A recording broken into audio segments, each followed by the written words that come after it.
Hola, bienvenidos a Filocharlando. El día de hoy tengo como invitada especial, con un gran honor de recibirla, a Nadia López García, también conocida como Nadia Newsabi. Ella es licenciada en Pedagogía por la Facultad de Filosofía y Letras de la UNAM, es activista cultural, es poeta, tiene 3 libros publicados y parece que le gusta hacerlo anualmente porque desde el 2008 se ha mantenido activa.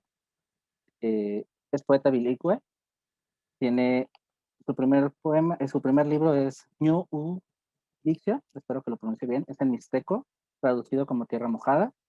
El segundo libro, Tikuxi Lema, El Tren. Y el más reciente libro, su más reciente poemario, Isu Ichi, traducido como El Camino del Venado.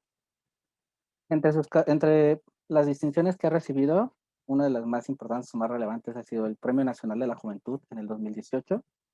También recibió en el 2019 el Premio de la Juventud de la Ciudad de México. Desde el 2018 es miembro de la Latin American Studios Association y en 2018 fue considerada por la revista Forbes como una de las mexicanas más creativas de dicho año. Ella es originaria de la comunidad de Caballo Rucio en la Mixteca Alta de Oaxaca. Y pues bienvenida, Nadia. Muchísimas gracias por aceptar, por estar aquí, por regalarnos un ratito de tu tiempo para platicar. Xavini, muchísimas gracias por la invitación y muchas gracias pues también por la espera, porque a quienes nos estén mirando, escuchando, eh, van a saber que esta entrevista tiene mucho tiempo ahí cocinándose, pero bueno, hasta hoy se logró y un poco nos está jugando una mala, valga la redundancia, una mala jugada del internet, pero esperemos que en algún momento se restablezca la conexión al 100%. Y quizá, bueno, como a lo mejor fue algo que aprendí de ti en investigándote un poquito, que estas vicisitudes sean nuestro touché para animarnos a que salga bien y a que salga algo muy interesante. Y quisiera empezar, bueno, todavía, aunque va a salir en abril, todavía estamos en el mes de la mujer, en todo este contexto del 8 de marzo. Y cuando tú recibiste el premio de la juventud, de manos del presidente en ese momento, Enrique Peña Nieto, en tu discurso dijiste algo que me impactó y que me gustó muchísimo. Dices que tú tienes o englobas unas de las características que dolorosamente presagian un futuro poco alentador. Eres mujer, eres indígena y naciste dentro de un contexto pobre. Eh, ¿cómo, cómo, s- cómo vencer todas estas cosas? Porque simplemente el hecho de ser mujer, desafortunadamente, no solo en México, sino en el mundo, te implica siempre un estigma, un tabú.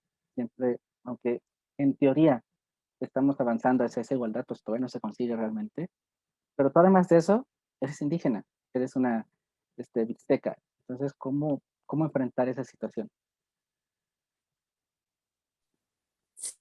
Sí, me gustó mucho. Tunche, qué bueno que lo trajiste al diálogo. Es una palabra que en realidad significa como un aliento, ¿no? Como si alguien soplara dentro de ti y te impulsara con esa palabra que te está diciendo. Entonces, para mí es una palabra muy significativa, una palabra mixteca, que bueno, que siempre me ayuda como a saber que hay gente y abuelos, abuelas, tías, tíos que están soplando hacia nosotros y están impulsándonos. Este, efectivamente, fíjate que parte del discurso un poco buscaba no solo hablar de mí, como Nadia López García, sino hablar de muchas niñas, mujeres que han nacido en contextos indígenas, que han nacido como parte de un pueblo originario, hablantes de una lengua originaria. Y pues sabemos que en este país pues bueno, hay mucho racismo, mucha discriminación, principalmente hacia la población de origen indígena. Entonces, digamos, el primer, digamos, gran reto es que pues uno nace mujer. Y ser mujer significa muchas cosas en México y creo que en los pueblos originarios todavía está más marcado el patriarcado, por ejemplo. Entonces, nacer mujer en un pueblo significa que, por ejemplo, ya hay una historia escrita, ¿no? De lo que debes hacer, de la historia que vas a transitar. Entonces, por ejemplo, yo, pues yo ya casi voy a tener 30 años. Entonces, a mi edad, pues bueno, yo ya, como dicen por ahí, ya se me pasó el tren desde hace mucho tiempo, ya debo tener hijos, una familia. Entonces, esa es la historia que recorren las mujeres de mi comunidad, ¿no? De hecho, cuando tienes 16, 17 años se considera que ya estás grande para casarte. Entonces, esa fue la primera cuestión, el ser mujer perteneciente a un pueblo originario, pero también, digamos, en la cuestión más grande, más macro, pertenecer a este sector de la población que somos las mujeres, que pues históricamente hemos sido violentadas, que hemos sido, pues, eh, ¿cómo decirlo? Que ha habido mucha violencia sobre nosotros y pues hoy día lo vemos. Yo recién estaba en la mañana, la verdad he tenido unos días de mucho trabajo y apenas en la mañana estaba viendo la noticia de Victoria, la mujer que es asesinada en Tulum por la fuerza de los policías. Entonces, eh, yo decía, es, o sea, si naces mujer, tienes el doble o el triple o 4 veces más de riesgo de ser violentada. Entonces, pensaba un poco en eso, cómo estamos en un país en el que es peligroso ser mujer, ¿no? Si tú naces mujer, sabes que tienes más riesgos, por ejemplo, de andar en la calle sola, de tomar un Uber, de quizá incluso ir al pan a las 10 de la noche, o sea, hay más riesgo siendo mujer. Entonces pensaba que quizá eh, la mayoría de mujeres compartimos eso, que hay una violencia estructural de hace muchos años que no es que ahora sea mayor, sino que ahora es más visible.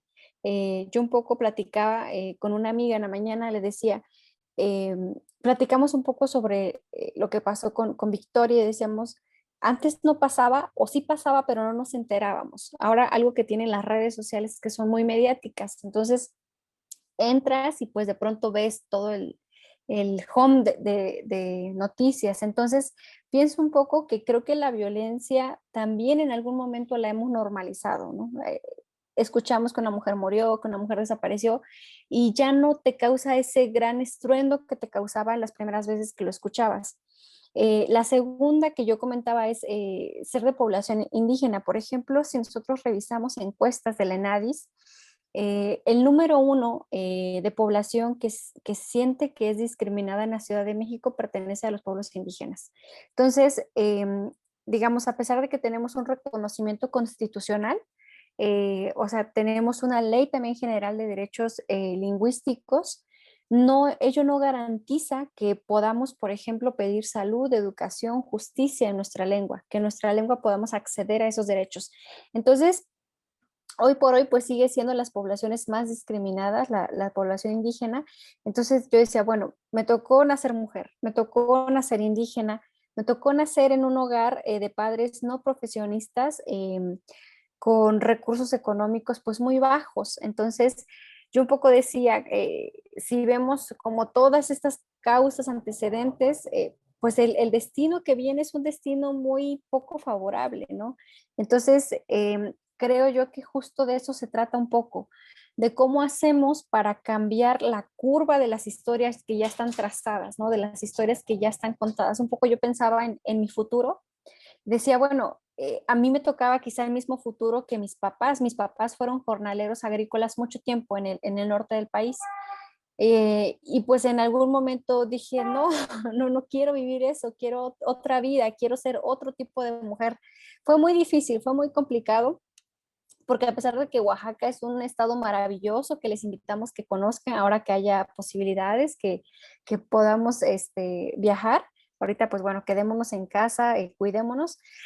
A pesar de que es bello en paisaje, en comida, en colores, en sabores, tiene una parte muy dolorosa, que es que muchos de los municipios de Oaxaca son municipios indígenas que hoy por hoy todavía, y no se cuenta mucho, pero la población perteneciente a municipios indígenas, por ejemplo, hay altas tasas, por ejemplo, de violencia hacia la mujer, hay altas tasas, por ejemplo, de alcoholismo, que es cosas que casi no se cuenta y que hay que decirlo.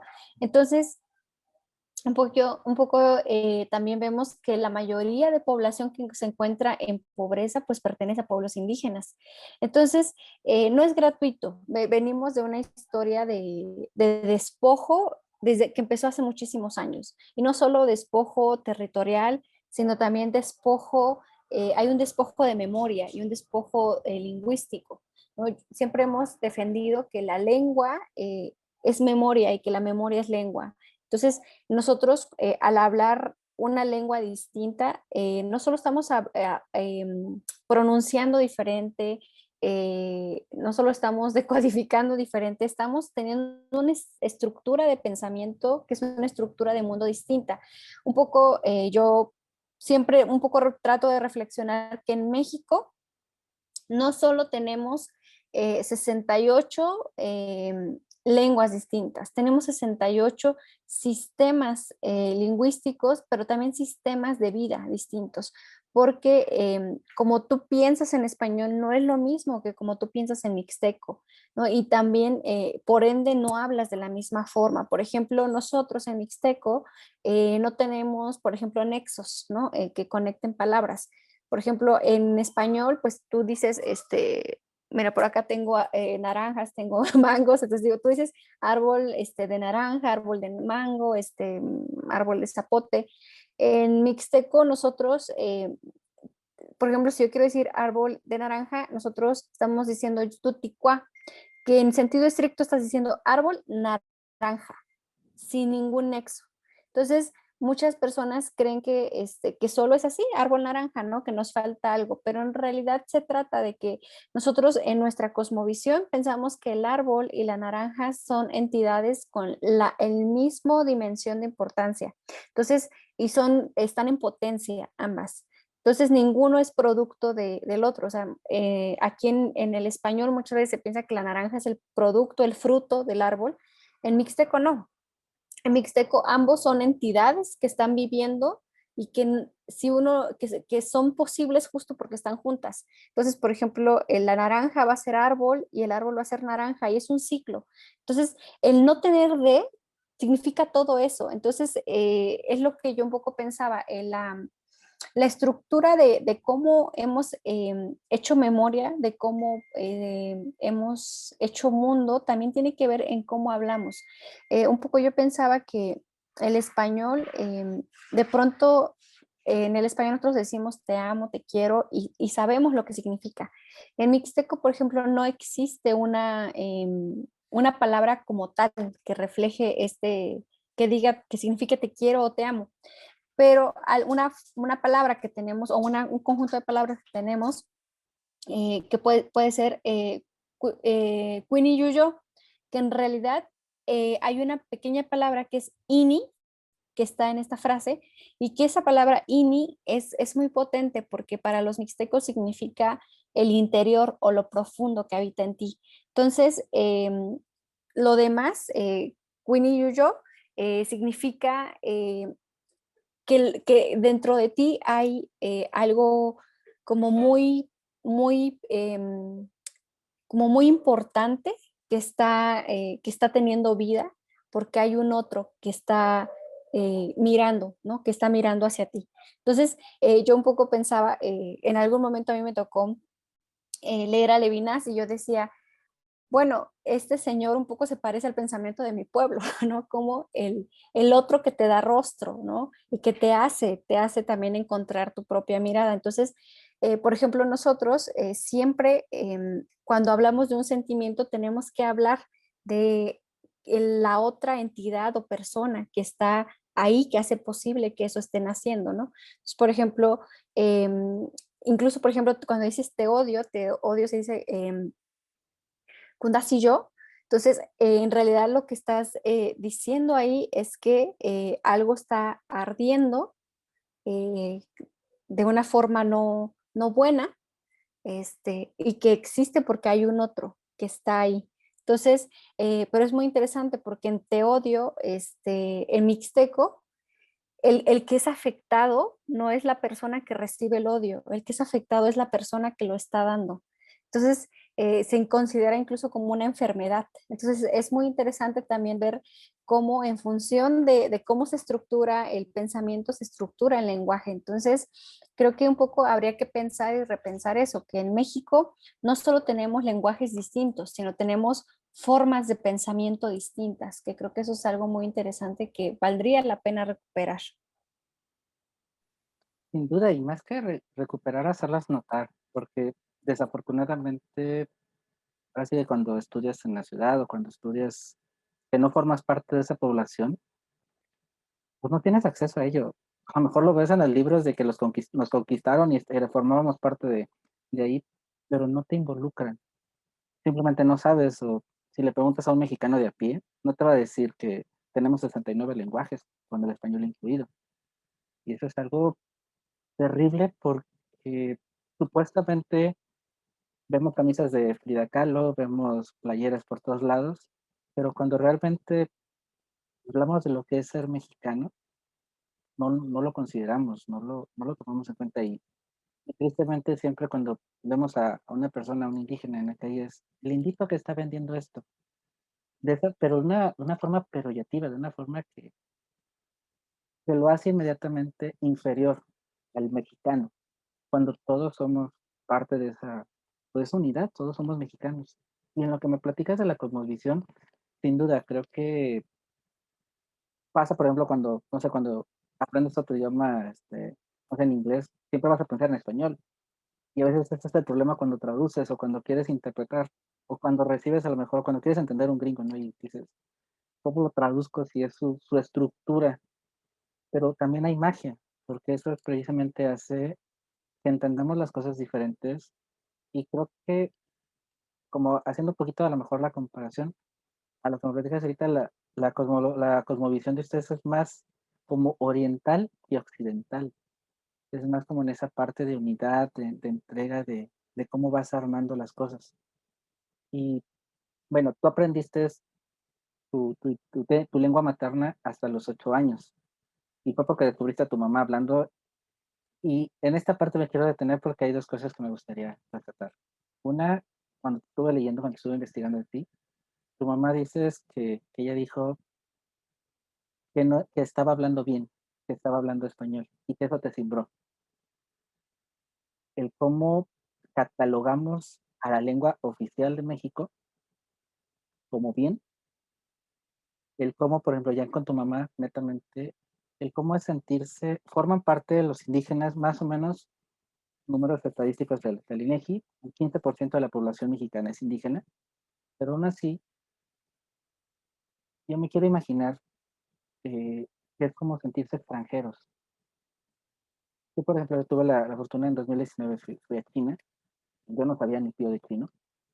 Obviamente, bueno, tuve que hacer escala en Canadá y eso. Y bueno, en Canadá, pues con el inglés y más o menos a lo mejor dos, tres palabras de pescas o lo que sea. Pero cuando llegas a un lugar donde así que todo es diferente, toda la estructura, todos los caracteres, en ese caso aquí, la lengua, pues se siente raro. Pero bueno, yo sabía y mi inconsciente sabía que pues no era de ahí, no nací ahí, no pertenecía ahí. Pero en este caso ustedes pertenecen a la tierra, nacieron en esa tierra. Pero si tú sales o vas a la Ciudad de México o vas no sé, a la capital de Oaxaca, si hablas, no te van a entender o no te van a querer entender.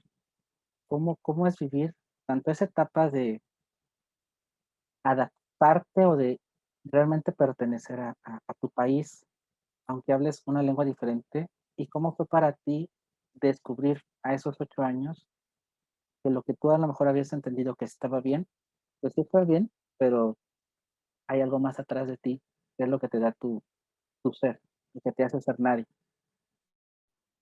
Ay, buenísimo, querido Miguel. Fíjate que efectivamente, yo de las primeras veces que recuerdo el mixteco, a mí me gustaría recordar, ir hacia atrás y tener recuerdos totalmente mixteco. Lamentablemente no es así. Mi primer recuerdo está en español. Em, y un poco el recuerdo que tengo, digamos, de la lengua cuando era chiquita, es de mi mamá un poco cambiando en automático al español cuando nos veía. Y yo siempre he dicho que ahora lo reflexiono un poco, que pues que somos sus hijos de mi mamá y éramos muy pequeñitos y ella tenía como este temor de sentirse descubierta al hablar mixteco. No quiero pensar lo que sentía frente a gentes extrañas y que fueran no de la familia, pues y grandes, ¿no? Entonces, creo que toda esa generación de los 60, 70 pues fue una generación muy golpeada, muy golpeada en el sentido de que em, pues había castigos físicos, ¿no? Físicos por ser hablantes de la lengua. Y sí, esto de que mi mamá me dijo de estaba hablando bien, que era la que había escuchado mal, en ese momento pues realmente no sentí mucho, justo fue poco a poco conforme fui un poco educándome, porque también hay que decir eso, que muchos crecimos desconociendo qué era esto del racismo, pensamos que era normal, que nos miran mal cuando hablamos nuestra lengua, cuando usamos nuestra ropa tradicional, creímos un poco que era el lugar que nos tocaba, ¿no? Que nos tocaba de que no te dejaran entrar a un sitio, de que te dijeran indio, de que se burlaran de ti. En algún momento normalizamos eso y dijimos, claro, es que toda la vida nos ha tocado eso. Y justo es cuando te preguntas, ¿por qué lo normalizamos? ¿En qué momento creímos que nuestra lengua no era válida para expresarnos, para hablar de todo nuestro simbolismo, nuestro mundo? Entonces, un poco pienso que no es gratuito.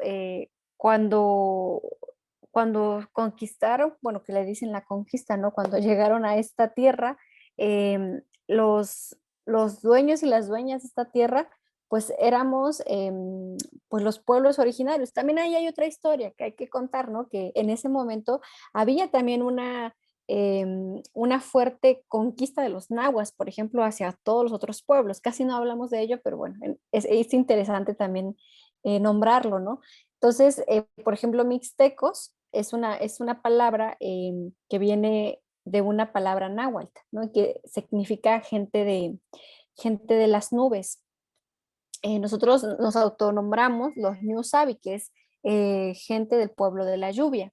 Entonces, yo siempre he dicho que a nosotros no nos fue tan mal, pero por ejemplo, los nahuas, por ejemplo, nombraron a otros pueblos. Ahora estoy pensando un poco en el pueblo Tlapaneco, que significa cara sucia, ¿no? Y ellos se autonombran los Mepa. Entonces, los nahuas también, pues también fueron muy canijos, ¿no? Empezaron a conquistar este, a todos los otros pueblos. Entonces, digamos, se cambió esa conquista, digamos, más bien esa apropiación de los nahuas y fueron ahora los españoles. Algo que es muy tremendo es que en la época de la colonia, digamos, realmente el español era la lengua que menos se hablaba. O sea, la lengua que más se hablaba pues era el náhuatl y otras lenguas indígenas de ese momento y muchas que siguen hasta la actualidad. Pero el español era una lengua súper, poquitas personas lo hablaban en el periodo de la colonia. ¿Cómo es que años más tarde se volvió la lengua que la lengua franca, digamos, de México, ¿no? Y cómo es que ahora parece que se invirtió la pirámide. Si antes la mayoría eran lenguas originarias, ahora la mayoría es el español. La mayoría de los mexicanos son monolingües, por ejemplo, en el español, ¿no? ¿Qué pasó? Pasó que comenzamos a creer esa historia que se contó de que el español era válido para nombrar el mundo, pero no el náhuatl, pero no el mixteco, pero no el zapoteco, pero no el mije. Entonces, también, pues recordemos un poco que justamente cuando se nos enseña a hacer memoria, ¿no? Hay una memoria que se creó, una identidad que se creó desde un Estado-nación, de pensar en una identidad, una sola lengua, un solo pensamiento, una sola cultura. ¿Y qué pasa con eso? Es decir, que todas las demás no tienen cabida, todas las demás hay que meterlas en una sola y que sea esa la identidad mexicana, ¿no? Entonces, un poco pensaba yo que todo eso ha configurado, digamos, un sistema en el que estamos inmersos, ¿no? Que es un sistema de racismo, que muchas veces pensamos que los actos discriminatorios eso es el racismo, ¿no? Es un parte, pero en sí el racismo es un sistema, ¿no? Es como un engranaje que tiene muchos dientes en el que estamos tan inmersos que de pronto normalizamos muchas cosas, ¿no? Entonces, yo te puedo decir que, por ejemplo, mucha gente de mi comunidad normaliza y tiene muy normalizado que si hay gente, digamos, que no es de la comunidad, se quedan callados y no saben hablar español porque creen que la otra gente se puede molestar de que ellos estén hablando en mixteco. Entonces, tú dices, ¿en qué momento normalizas eso? ¿En qué momento sientes que tu lengua molesta a alguien más o incomoda a alguien más? Que es quizá de piel un poco más blanca, que quizá es de otro sistema económico, otro estatus económico. Entonces, creo yo que la muerte de las lenguas está muy ligada a la discriminación y el racismo, pero también a que a pesar de que ya pasó la época de la colonia, todavía sus estragos siguen hasta nuestra fecha, ¿no? Eh, un poco he pensado que también si nosotros hiciéramos una pregunta, ¿no? No sé, las personas que vayan a ver este diálogo, y les preguntáramos cuántas lenguas puedes nombrar, ¿no? De México, a mí me encantaría que alguien nombrara 50, 60 lenguas, ¿no? Las 68 lenguas, pero es muy difícil. Hay lenguas de las que incluso es casi imposible encontrar un registro de cómo suenan, ¿no? Y son lenguas que están en nuestro país. Entonces, un poco yo pensaba que justo también la muerte de las lenguas es responsabilidad de varios espacios, ¿no? Pero sobre todo nos hemos dado cuenta que ha sido el Estado quien más ha contribuido a que las lenguas vayan muriendo. Venimos también de un sistema educativo que pues ha sostenido un sistema de nación también. Bueno, yo soy pedagoga de profesión, digo, siempre tengo como muy presente la parte de los proyectos educativos y de los proyectos de formación. Y digo, no es gratuito que Vasconcelos haya sido el primer secretario de Educación, ¿no? Y que justo era de los más motivados en el nacionalismo mexicano. Entonces, no es gratuito, digamos, que a muchas y muchos de nosotros se nos castellanizó y se nos alfabetizó en el español, no así en nuestras lenguas, ¿no? Nuestras lenguas fueron utilizadas para que pudiéramos llegar al español y desde ahí comenzáramos a olvidar nuestra historia, comenzáramos a olvidar nuestras palabras, nuestra familia, nuestra identidad. Entonces, pareciera que es como un plan bastante armado, digamos, desde el Estado-nación, como pensemos como esta cosa, digamos, un poco, no el gobierno pues actual ni el pasado, sino el Estado-nación como este aparato, ¿no? Ideológico grande. Entonces, un poco creo que lo que ahora buscamos es luchar colectivamente para que ese Estado-nación podamos romperlo, que el Estado-Nación realmente sí son discursos, sí son ideas, pero está sostenido también por muchas personas, ¿no? Está sostenido y refrendado por muchas personas y por muchos discursos. Entonces, es importante un poco romper ese engranaje, ¿no? Un poco comenzar a mostrar nuestras lenguas, ya no en los espacios privados a los que pensábamos que solamente eran los espacios que podíamos mostrarlos, ¿no? La casa, con la familia, no, también podemos mostrarlos en el internet, en la literatura, en la filosofía y un poco decir que es un mito que en México pensemos y hablemos y escribimos y hagamos poesía y hagamos filosofía y hagamos muchas cosas en español únicamente, ¿no? Lo hacemos en muchas más lenguas. Que no tengamos el mismo nivel de visibilidad, ese es otro tema, ¿no? Pero que lo hacemos y lo hacemos. Y creo que muchos hemos buscado hacer, al menos en mi caso, hacer poesía, hacer escritura, un poco para acompañar esa memoria, ¿no? Para compartir esa memoria de nuestros pueblos. Creo yo de que definitivamente las lenguas, la única forma de que una lengua no muera es que haya hablantes, es que haya personas que la nombren, que la escuchen, que la dialoguen. Entonces, creo que ese es el gran reto. ¿Cómo hacemos para trabajar contra años y años en los que la gente ha creído la historia de que su lengua no es válida, de que es mejor olvidarla, de que es mejor ser bilingüe en inglés o en francés o en italiano, pero no en mixteco, no en náhuatl, no en zapoteco? Entonces, es un poco como tratar de escarbar, digamos, para poder encontrar las raíces que han originado que hoy por hoy 31 lenguas de las 69, incluyendo el español, estén a punto de morir, ¿no? Que haya lenguas como el ayapaneco, que haya menos de 5 hablantes fluidos y que sean hablantes ya pues mayores, personas de la tercera edad, por ejemplo. Entonces, creo que son muchos retos de pensar. Em, Creo yo que la difusión es importante, pero también es necesario pensar que las lenguas indígenas también es un asunto de lo político, ¿no? Es un asunto de un posicionamiento político y también de un movimiento que busca reivindicar no solo nuestras lenguas, sino también nuestra historia. Es decir, que sea una lengua que no sea perdón, que no sea una historia que quede como de museo, sino que sea una historia que se siga viviendo, que se siga escribiendo. Y un poco ese es el reto, eh, des- eh, cuestionar en qué momento se dijo qué saberes eran válidos y cuáles no, qué lenguas eran válidas y cuáles no, qué cuerpos eran válidos y cuáles no.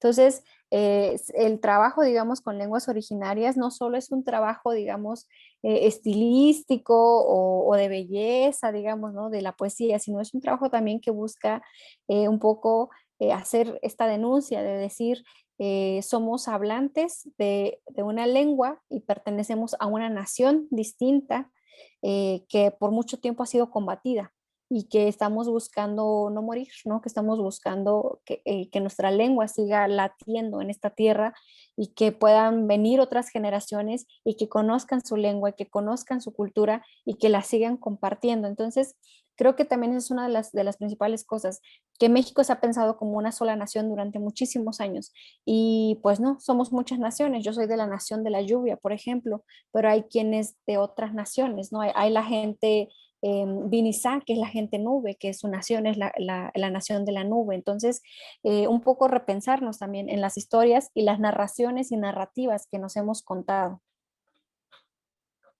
Sí, y dejar este museo, no solo pues como museo literal, o a lo mejor como la gastronomía, que es donde luego todo el mundo se jacta de, wow, la gastronomía, que todo emana netamente de, pues, de los pueblos originarios, sino trasladarlo, ¿no? Al habla. Y bueno, dentro de todo este contexto, cuando empezó la pandemia, bueno, ya es que habilitaron los canales de televisión y algo que me pareció súper interesante, pero que desafortunadamente también creo que no le dan la difusión y pienso que se va a acabar después de la pandemia, es que empezaron a sacar programas en donde te enseñaban un poco de lenguas. Y creo que el transmitirlo desde niños, que empieza en la escuela, porque es su educación básica, y el transmitirlo, el incluso habilitar programación, así como los bombardean de spots políticos en cada elección o el tiempo de gobernación que se pone, ¿por qué no usar ese tiempo y usar la hora nacional, pero de alguna lengua? Porque terriblemente lo desconocemos, terriblemente no se nos da. Y algo que quisiera a lo mejor es un poco punzativo. Quizá políticamente se nos ha enseñado que tenemos a Benito Juárez y que por tener a Benito Juárez, bueno, para los que no son de México, Benito Juárez es el indígena que fue presidente, fue el wow. Y eso es lo que nos han enseñado, que por eso entonces México los acepta, México los abraza, México les da oportunidad, incluso a los indígenas, porque se le mete así, no, no es como que incluye a los mexicanos, no, incluso a un indígena se le da la oportunidad de ser el presidente, el gran, el gran, pues como el ideal, el gran listón a llegar. ¿Qué tan real es esta, también como que realmente dentro, por ejemplo, dentro de tu cultura, dentro de los mixtecos, se ve realmente Benito Juárez como un referente tal cual? ¿Y qué tan real es esa espuma que nos venden de que sí, incluso un indígena puede ser presidente, es que tú te esfuerces y que tú lo hagas?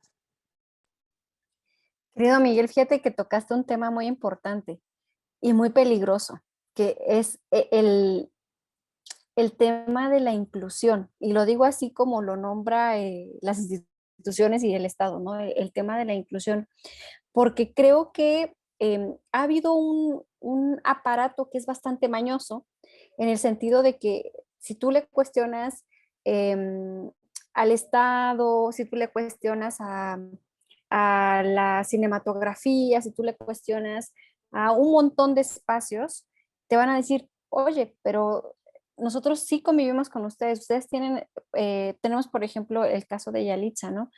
Tienen la oportunidad de ser actrices, tienen la oportunidad de estar en un Oscar, de participar en una película. Y un poco yo pensaba cómo opera este sistema que toma casos aislados, es decir, casos individuales, los incorpora al sistema, digamos, y, y pues bueno, dice, estoy incluyendo, estoy abriendo la puerta para quien quiera pueda llegar. No importa si es indígena, no importa si es afromexicano, no importa, bueno, si es de origen México-japonés, puede entrar, ¿no? La puerta es ancha. Entonces, pareciera, digamos, que hay un diálogo de ida y vuelta, digamos, de los pueblos originarios con estos espacios que fueron espacios, pues, por mucho tiempo vedados, ¿no? Para quienes pertenecemos a pueblos indígenas.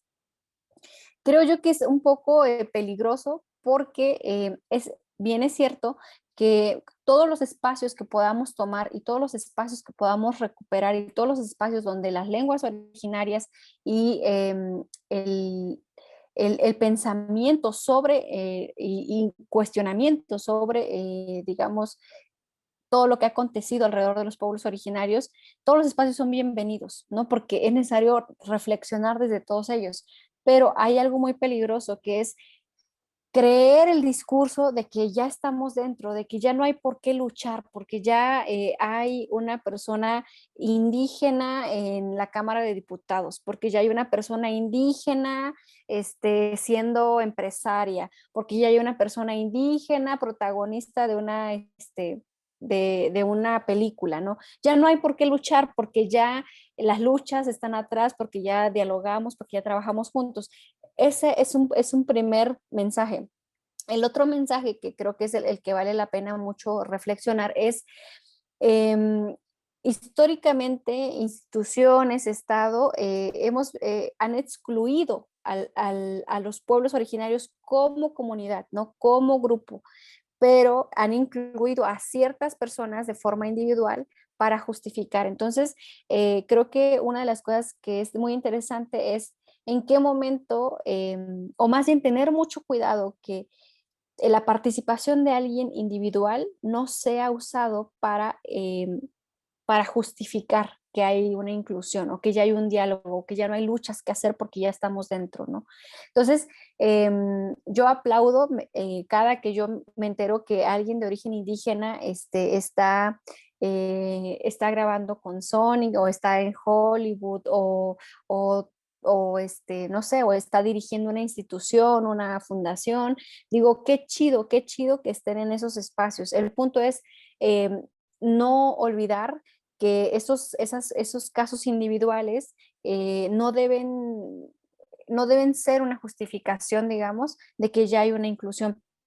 Creo también que esa es un poco la cuestión, digamos, importante, ¿no? Que hay que cuidar, que no al ser cooptados por estas instituciones o sistemas, en vez de ser aliados, ahora sean justificantes de que ya hay una inclusión. Entonces, yo te puedo decir que, por ejemplo, en el caso de Benito Juárez, que ahorita se nombra, eh, si te soy muy sincera, por ejemplo, te puedo decir que mis abuelos, incluso mis papás, lo toman como alguien que, que fue de nosotros, es decir, de origen indígena, y que logró ser presidente. Entonces, lo toman como una cuestión de, como de orgullo, digamos.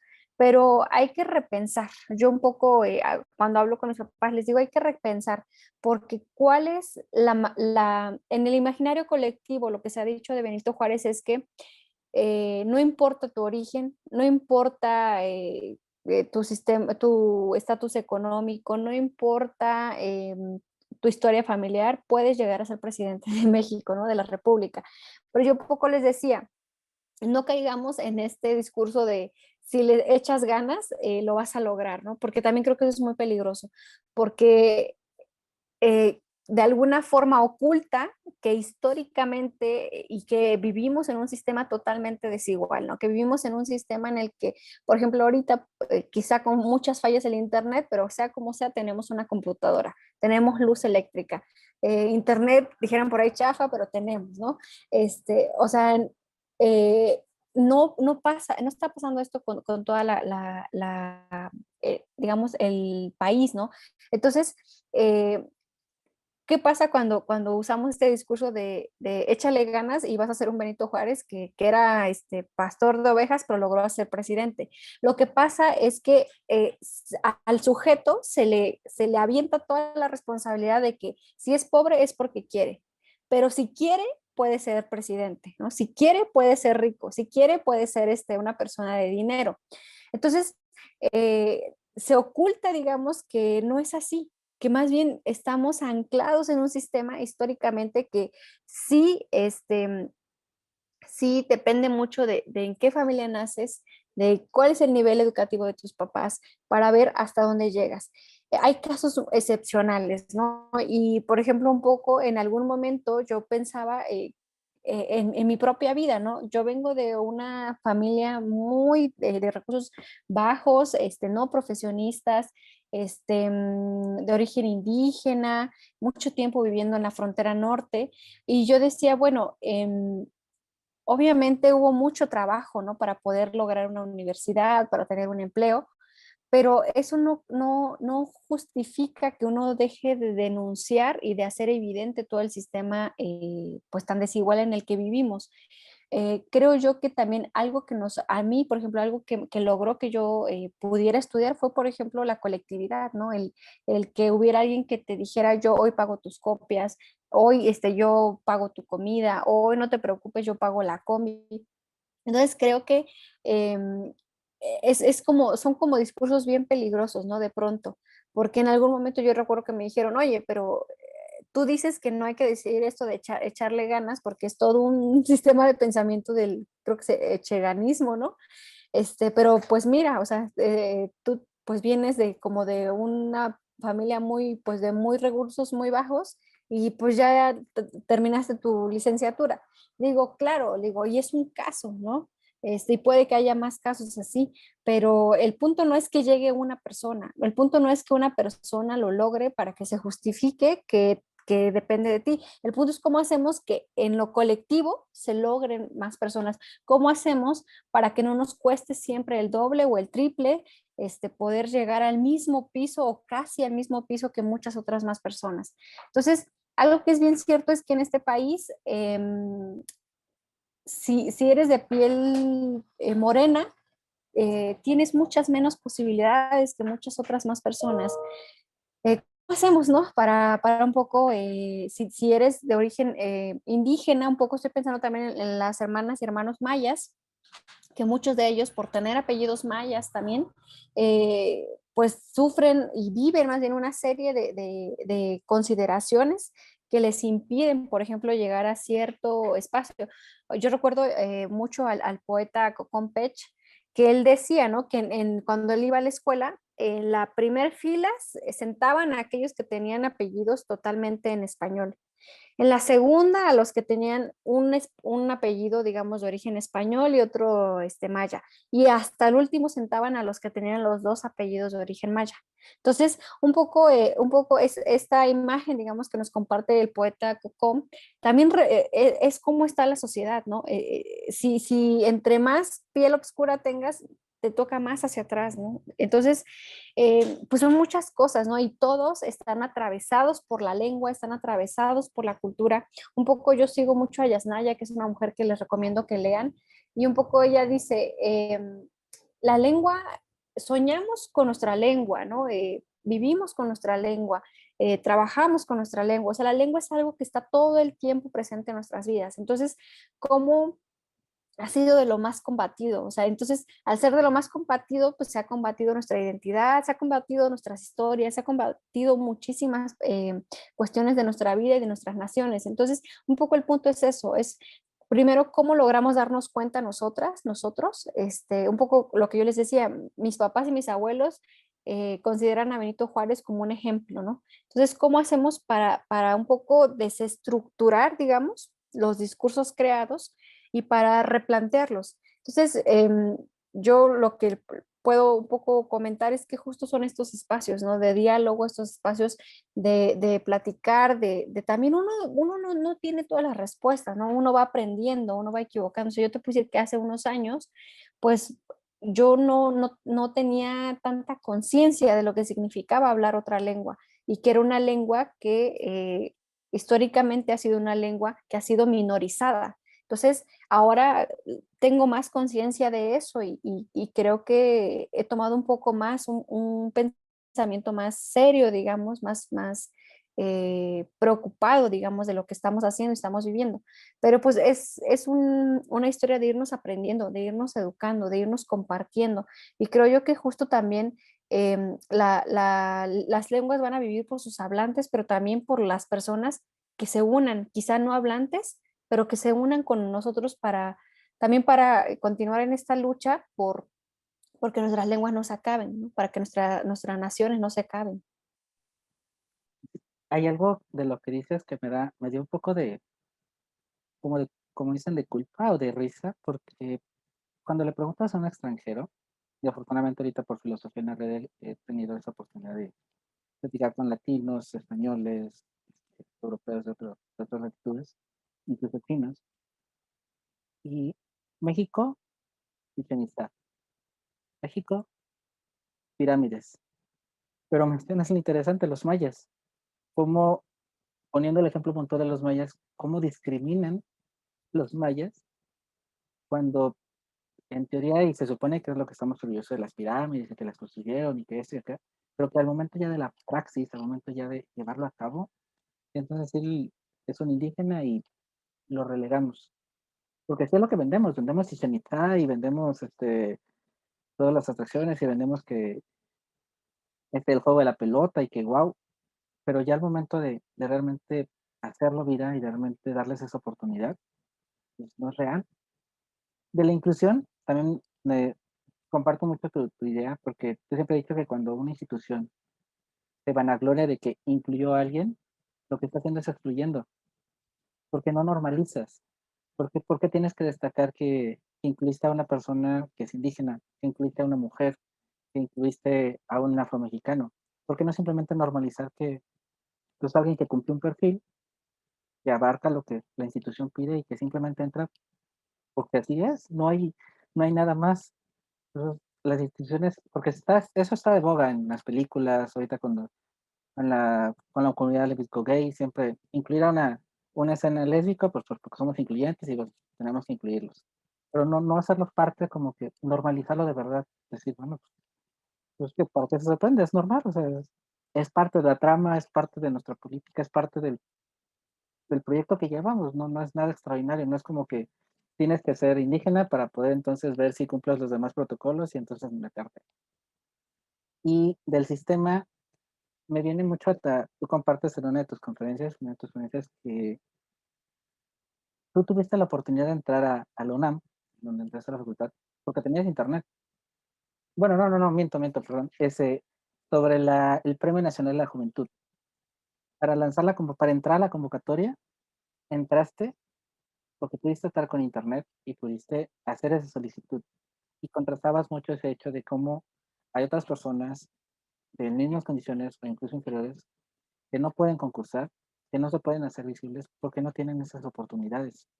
¿Cómo entonces es tan importante algo tan que ya es un derecho humano que es el internet, unificarlo realmente para todos, para todas las personas, para todas las comunidades y a dar esas aperturas? Lo estamos viendo, por ejemplo, ahorita con educación, cómo estamos rezagados porque no pueden estudiar los niños a distancia, porque no hay internet, porque la televisión llega o medio no llega, porque esto unifica que todo el mundo tiene televisión cuando no es verdad, y cómo se, no se ataca estas partes. Tú eres en esta parte de pedagogía, ya entrando ya un poquito en tu especialidad, ¿qué es lo que pudieras considerar que se pudiera hacer para llegar tanto a la formación general como también incluir la formación indígena en todas sus ramificaciones, en esas 68 lenguas, como hacerlas, divulgarlas pues a las personas que no nacen en un contexto y que no saben que el náhuatl, pues porque por los aztecas y pues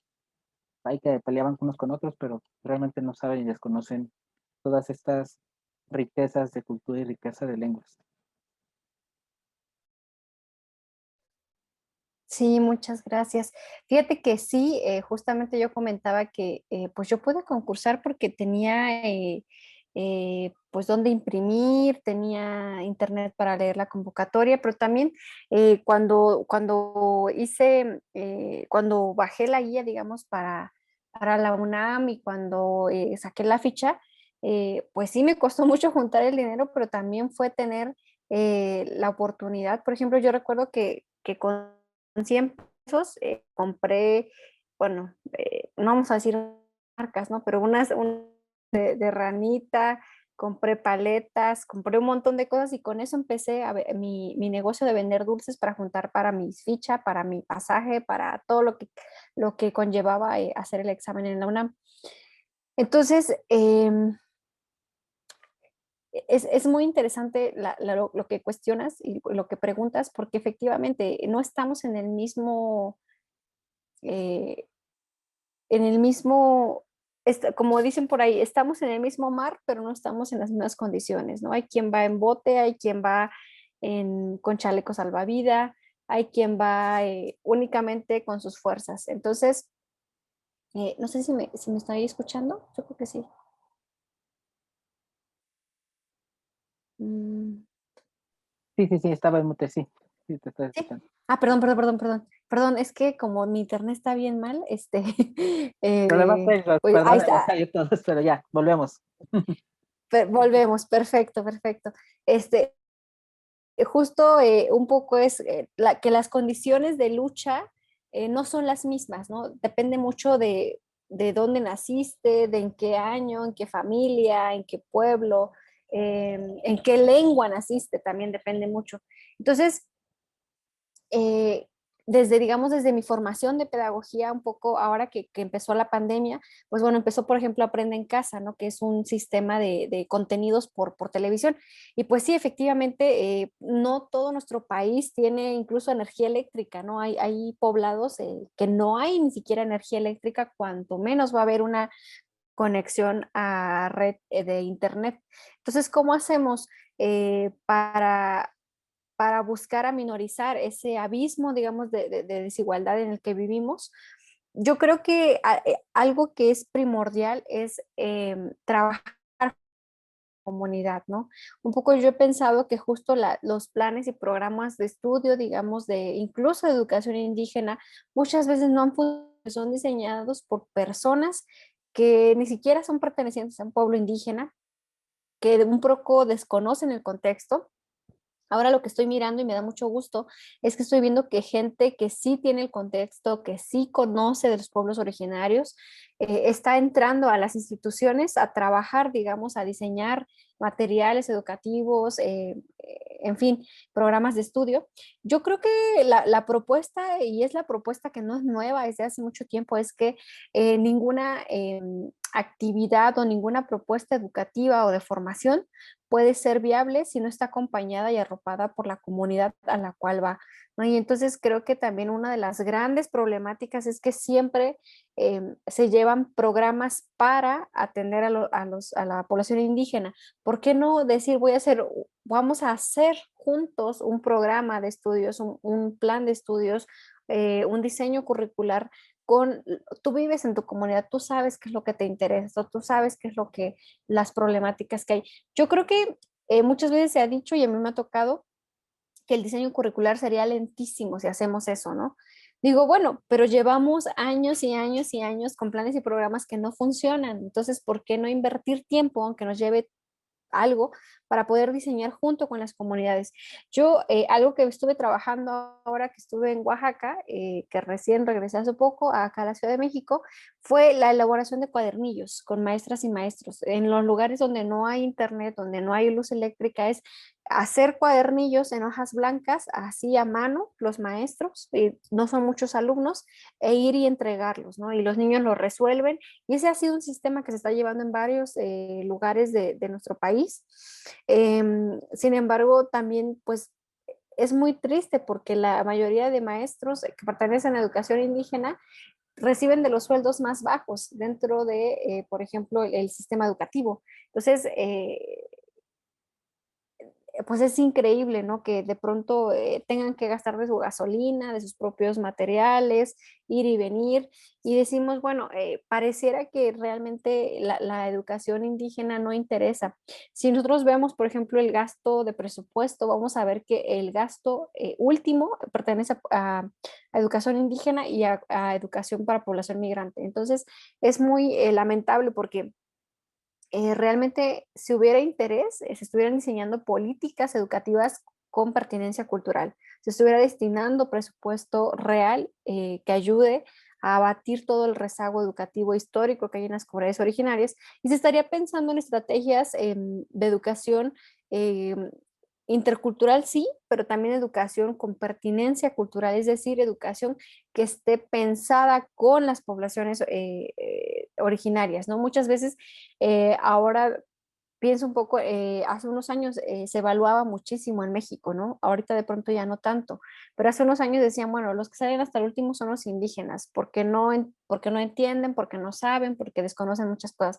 Y cuando analizábamos los ítems, digamos, de la prueba, por ejemplo, enlace que se hacía, nos dábamos cuenta que se cuestionaba a las niñas y niños de pueblos indígenas como si vivieran en un contexto urbano, como si hablaran español todo el día, como si tuvieran bibliotecas en sus localidades, como si tuvieran acceso a internet, como si asistieran a museos. Entonces, un poco ahí es cuando ves que no es gratuito que salgan en los últimos niveles, digamos, de aprovechamiento educativo, porque en realidad se les está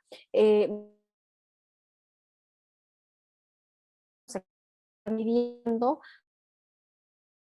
Ciudad de México, había 3 pasos Bellas Artes para ver todos los sábados internet y tuvieran la beca Vasconcelos para ir a estudiar, ¿no? Entonces, un poco creo que la propuesta sería esa, una educación con conciencia cultural. Sí, esto que comentas del adaptarlos, creo que va, bueno, vamos a sacar un poco a lo mejor lo que platicábamos antes de entrar. Por ejemplo, simplemente si alguien que supuestamente se va a poner a preparar un plan educativo, investiga, lo veíamos. Mi gatita se llama Cachi. Según internet y según lo que yo encontré, significa algodón. Pero cuando te pregunto a ti, pues resulta que no es algodón, que es otra cosa. Entonces, en algo tan sencillo como en esta palabra, y que ya después me explicabas que a lo mejor puede ser que entre entre unas tantas variantes del mixteco que tiene, si no arropamos a alguien de esa comunidad a donde queremos destinar la educación, si no contextualizamos la educación, como dices, pues al niño o a los ambientes del niño, de las personitas, pues no te van a entender. Entonces, aunque les hables mixteco y sean mixtecos, no te van a entender porque les estás hablando de otras cosas. Además, lo que respecta a la cosmovisión, entienden el mundo de una manera diferente. Te han enseñado a ver el mundo diferente. Entonces, tienes tú que adaptarte a ellos para que entonces podamos tener a lo mejor ese feedback en un futuro. O sea, podamos encontrar esos puntos medios, esos puntos comunes a posteriori que nos logren pues entendernos, comprendernos y caminar en pro a algo mejor. Bueno, si quieres para ir cerrando, Nadia, platícanos algo a todos los que nos escuchan y que, bueno, aunque están de México, porque estoy seguro que no vamos a saber, me incluyo ahí, platícanos un poco sobre los mixtecos, sobre tu cultura, sobre ese pueblo, me encantó ese pueblo de la lluvia, platícanos sobre ellos y incluso también, bueno, sobre Oaxaca, sobre tu comunidad, danos así como que una pequeña introducción, tanto a mexicanos como extranjeros, pero más creo que más a mexicanos, que somos los peores en conocer sobre nosotros mismos.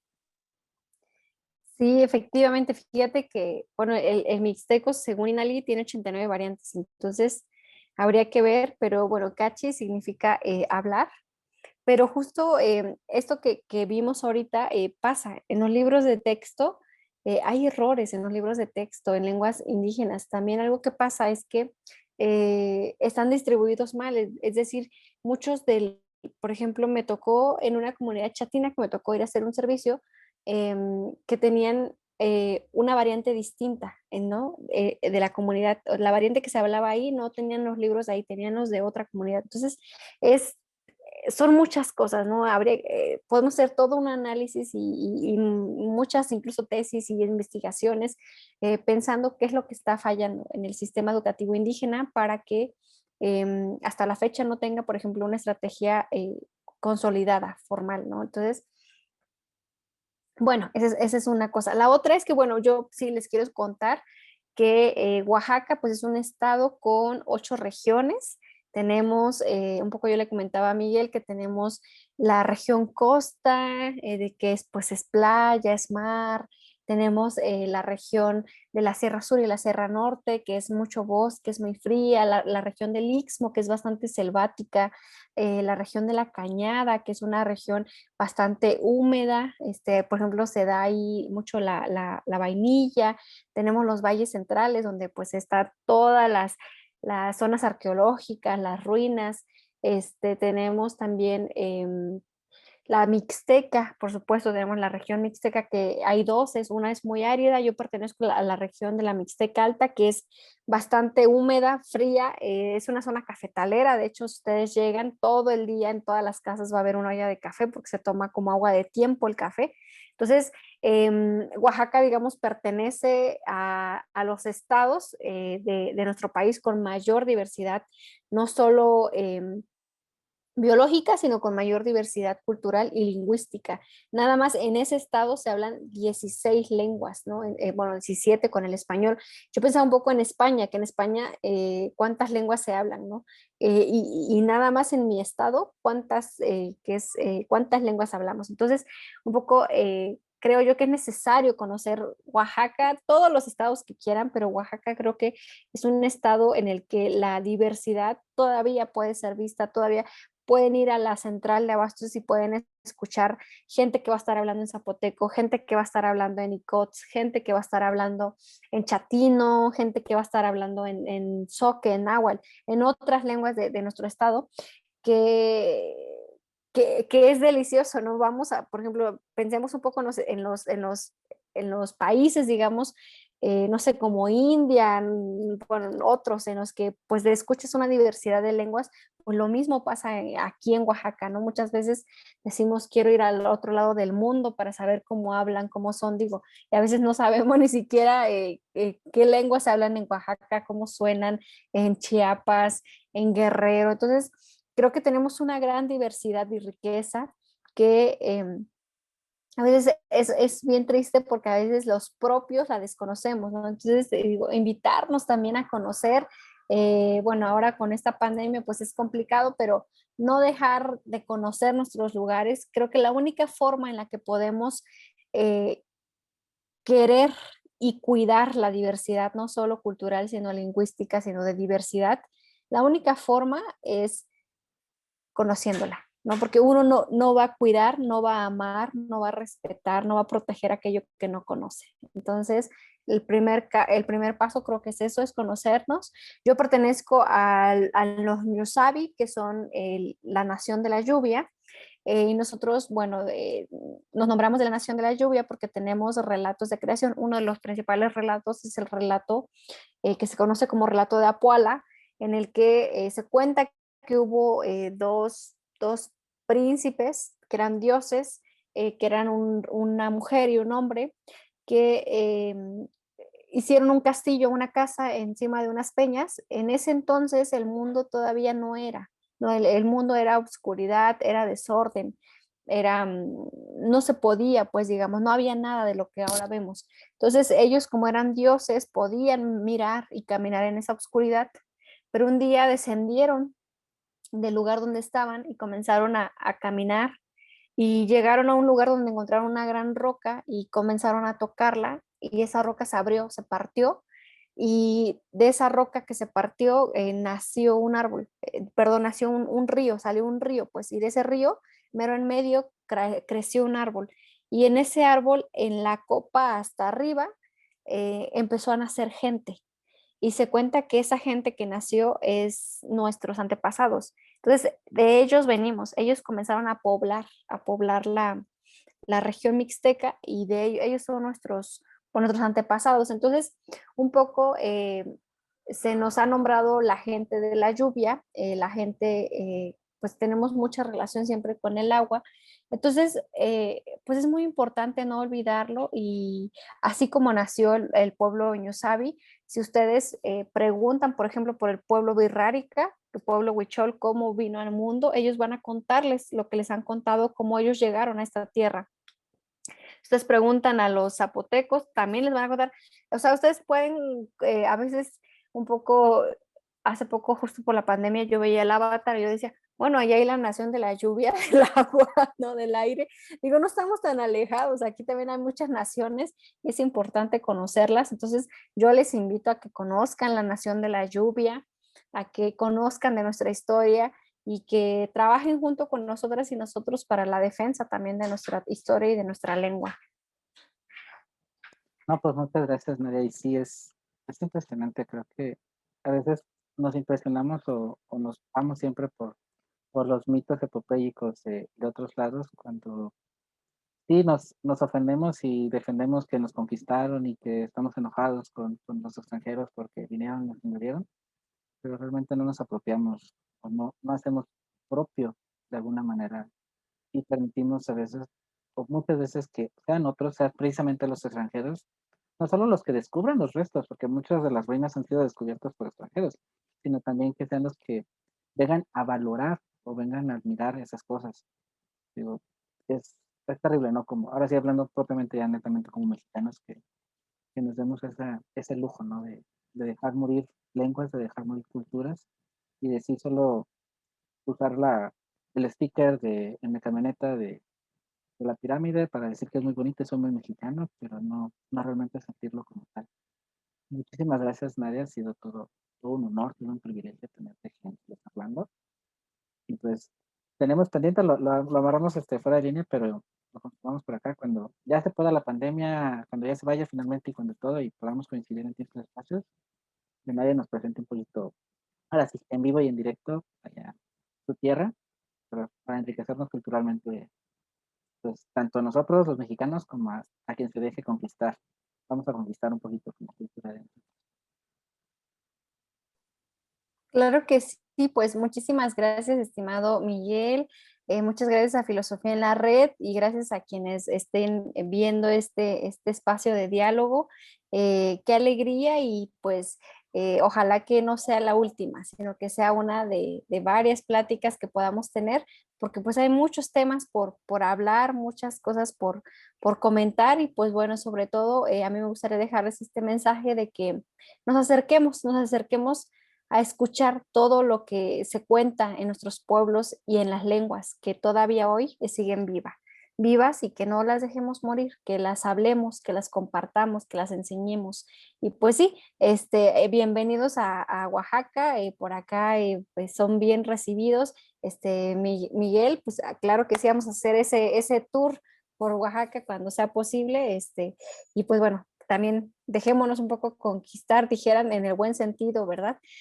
Por un chocolate y un pan de yema.